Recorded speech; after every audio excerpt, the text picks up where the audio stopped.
नमस्कार, मेरा नाम शशिकला है। आज हम संस्कृत पाठ दूसरा लेसन से दूसरे पाठ से अकारांत पुल्लिंग संज्ञा शब्द के बारे में जानेंगे। संस्कृत में लिंग, वचन इत्यादि के अनुसार शब्दों के रूप बदल जाते हैं। शब्द रूपों के मूल शब्द को प्रतिपादिक कहते हैं।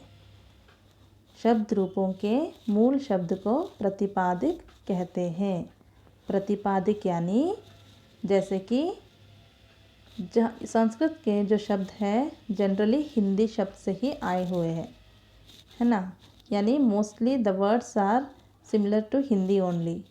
सो जैसे कि प्रतिपादिक शब्द नर है तो वह संस्कृत में उसका शब्द रूप बनेगा नरः।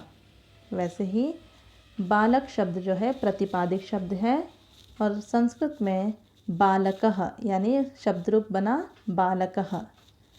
तो मूल शब्द को प्रतिपादिक कहते हैं। प्रतिपादिक पुल्लिंग, स्त्रीलिंग और नपुंसकलिंग के होते हैं। पुल्लिंग यानी मस्कुलिन जेंडर, यानी जो शब्द पुरुष जाति का बोध कराते हैं उन्हें पुल्लिंग कहते हैं। स्त्रीलिंग यानी फेमिनाइन जेंडर, यानी जो शब्द स्त्री जाति का बोध कराते हैं उन्हें स्त्रीलिंग कहते हैं। अथवा नपुंसकलिंग शब्द यानी न्यूटर जेंडर, जो शब्द ना पुल्लिंग होते हैं और ना ही स्त्रीलिंग, उन्हें नपुंसकलिंग कहते हैं। संस्कृत में शब्दों को 3 लिंगों में बांटा गया है, पुल्लिंग, स्त्रीलिंग तथा नपुंसकलिंग। इस पाठ में आए सभी शब्द रूप अकारांत पुल्लिंग प्रतिपादकों में विसर्ग जोड़कर बनाए गए हैं। अकारांत यानी अ से अंत होने वाले, यानी अ शब्द से या अ साउंड से जब आप उच्चारण करते हो तब उसका उच्चारण अ साउंड से जब अंत होता है उसे अकारांत पुल्लिंग कहते हैं। विसर्ग लगने पर वे एक वचन के शब्द रूप या पद बन जाते हैं। जैसे मैं आपको पहले बता चुकी हूँ कि नर प्रतिपादिक शब्द है, उसका शब्द रूप होगा नरः। नर प्रतिपादिक शब्द में मूल शब्द में विसर्ग जोड़ने पर वह संस्कृत शब्द बन जाता है और शब्द रूप में उसे नरः कहते हैं। वैसे ही बालक शब्द जो है प्रतिपादिक शब्द है और शब्द रूप होगा उसका बालकः। वैसे ही सिंह जो है प्रतिपादिक शब्द है और उसका शब्द रूप होगा सिंहः। तो आइए हम अकारांत पुल्लिंग एक वचन शब्द के बारे में जानें।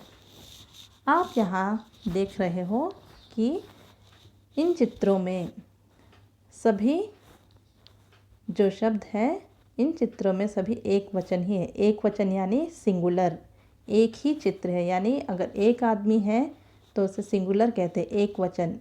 अगर 2 आदमी रहेंगे तो द्विवचन कहेंगे, यानी ड्यूअल फॉर्म। और 2 से अधिक आदमी होंगे उसे बहुवचन कहेंगे, यानी प्लूरल फॉर्म। तो इस पाठ में हम एक वचन यानी अकारांत पुल्लिंग संज्ञा शब्द से संबंधित एक वचन शब्द सीखेंगे। पहले चित्र में आप देख रहे हो नरः। नरः यानी नरः शब्द जब आप उच्चारण कर रहे हो उसका साउंड एंड में अ से अंत हो रहा है तो वह अकारांत पुल्लिंग संज्ञा शब्द कहलाएगा। नरः यानी आदमी, नर भी कहेंगे, हिंदी में नर कहते हैं और संस्कृत में नरः। दूसरे चित्र में छात्रः। छात्रः का अर्थ है छात्र, यानी स्टूडेंट। हिंदी में भी छात्र ही कहते हैं, लेकिन संस्कृत में छात्र के पीछे विसर्ग लगाकर उसे छात्रः कहा जाता है। वैसे अगले चित्र में आप देखेंगे सैनिकः। सैनिकः यानी सैनिक, सोल्जर। हिंदी में भी सैनिक ही कहते हैं। नेक्स्ट पिक्चर में हंसः। हंसः यानी हंस यानी स्वैन। वैसे हंस के बाद वाली पिक्चर शुकः, शुकः यानी तोता यानी पैरेट। नेक्स्ट पिक्चर मयूरः, मयूरः यानी मोर यानी पिकॉक। अश्वः, अश्वः यानी घोड़ा यानी हॉर्स। हरिणः, हरिणः यानी हिरण यानी डीर। सिंहः यानी सिंह, जिसे अंग्रेजी में लायन कहते हैं। तो हम अब यहाँ देखेंगे, अभी तक जितने शब्द हम चित्रों में देखकर पढ़े हैं, उन शब्दों के पीछे जब उच्चारण कर रहे थे तब शब्द के पीछे उसका उच्चारण का ध्वनि अ से अंत हुआ है। तो यह शब्द जो है आकारांत पुल्लिंग शब्द कहलाएगा। आप यहाँ देखेंगे कि आकारांत पुल्लिंग शब्द किस तरह से होते हैं, यानी शब्द के पीछे विसर्ग लगाया जाता है और वह भी एक वचन पुल्लिंग शब्द में ही। आप देखेंगे ईश्वरः, सूर्यः, चंद्रः, तारकः, यानी मैं जो शब्द उच्चारण कर रही हूँ उस शब्द के पीछे अंत में अह अह जो उच्चारण का ध्वनि सुनाई दे रहा है, किस वर्ण से यानी किस साउंड से वह अंत हो रहा है, अ साउंड से, यानी पहला अक्षर यानी स्वर का पहला अक्षर अ अक्षर से एंड हो रहा है, यानी इसे आकारांत कहते हैं। जैसे आगे देखेंगे आकाशः, नरः, शिक्षकः, छात्रः आदि। यानी यह शब्द आप देख रहे हैं, जितने शब्द हैं इस स्क्रीन पर आप जो देख रहे हैं, हर शब्द के पीछे विसर्ग लगाया हुआ है और जब उस शब्द का उच्चारण करेंगे उसकी ध्वनि अ से अंत होगा और उसे आकारांत पुल्लिंग एक वचन शब्द कहेंगे।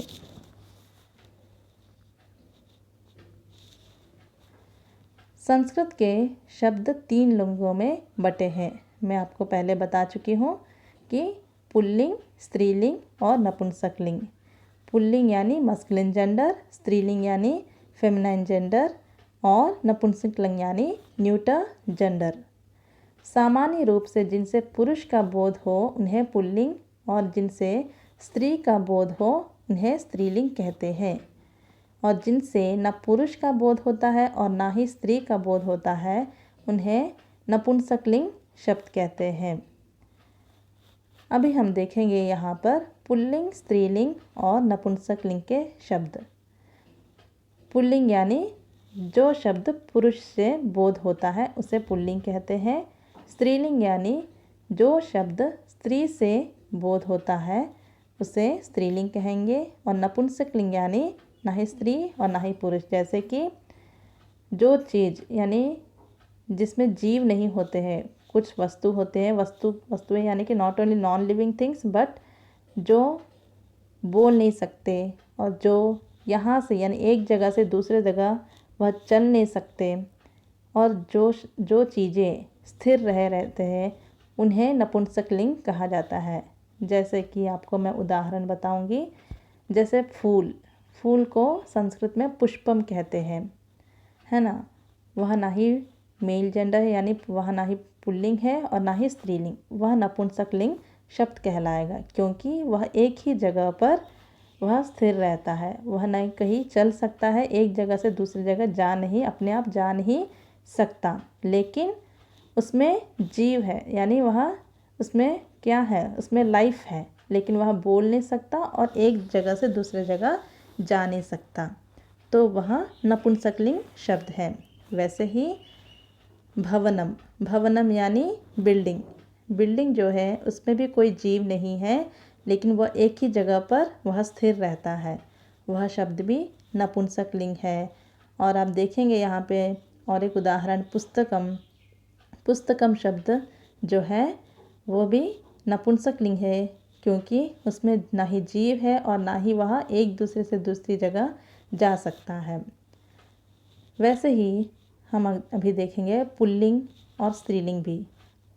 मैं आपको बता चुकी हूँ कि पुल्लिंग पुरुष से बोध होता है। जैसे पुल्लिंग के उदाहरण हम देखेंगे यहाँ पर।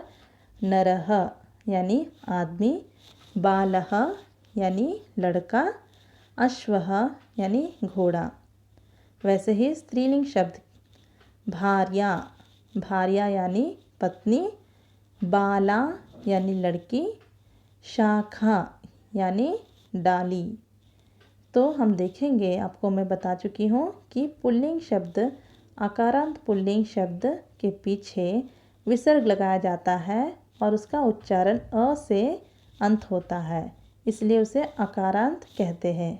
और वैसे ही स्त्रीलिंग शब्द आप यहाँ देखेंगे भार्या। जब आप इस शब्द का उच्चारण करेंगे तब एंड ऑफ द वर्ड में आपका अंत में उसका उच्चारण दूसरा स्वर यानी आ स्वर, सेकेंड आ यानी आ से आम, उस स्वर से आपका ध्वनि समाप्त होता है। जैसे भार्या, बाला, शाखा। तो यहाँ आकारांत स्त्रीलिंग शब्द कहलाया जाता है। वैसे ही नपुंसक लिंग, नपुंसक लिंग के शब्द है पुस्तकम, भवनम, पत्रम। पुस्तकम यानी पुस्तक, भवनम का अर्थ है भवन यानी बिल्डिंग, और पत्रम का अर्थ है पत्ता। पत्रम का और एक अर्थ भी है, उसे चिट्ठी कहते हैं। संस्कृत में पत्रम का अर्थ दो है, एक है पत्ता और दूसरा चिट्ठी यानी लेटर। नीचे हम देखेंगे यहाँ अभ्यास में चित्रों के नाम। अब पहला चित्र देखेंगे सूरज। सूरज को संस्कृत में सूर्य कहते हैं। यानी यहाँ पर आप देखेंगे यह शब्द भी आकारांत पुल्लिंग, यानी देखिए सूर्य यानी विसर्ग से ही अंत हुआ है और यह आकारांत पुल्लिंग शब्द है।